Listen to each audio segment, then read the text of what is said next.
గత్తలేదు కదనే. నా ఇంట్లోకి వెళ్ళిపోక ఇంకా కూర్చొని తింటాను లేందే. మమ్మల్ని ప్రశాంతంగా ఉంచరాయే మీరు. ఛీ, ఏం బతుకులే మీ. నడవండి, పోండి.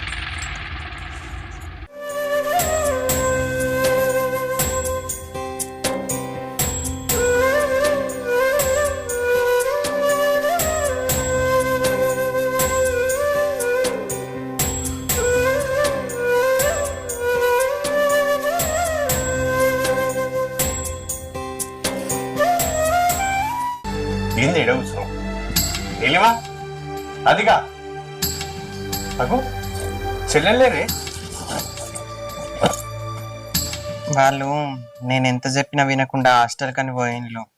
ఏంది హాస్టల్కి వెళ్ళరా? నాకు ఒక్క మాట కూడా ఇప్పుడు హాస్టల్కి ఎట్లా పోతారే? నీకు నేను ఫోన్ చేస్తాను కూడా చూసిన, వాళ్ళు చేయనీయలేదు. మళ్ళీ నువ్వు వస్తే ఆపుతావని వాళ్ళు వెళ్ళిపోయిండ్రు అప్పుడే.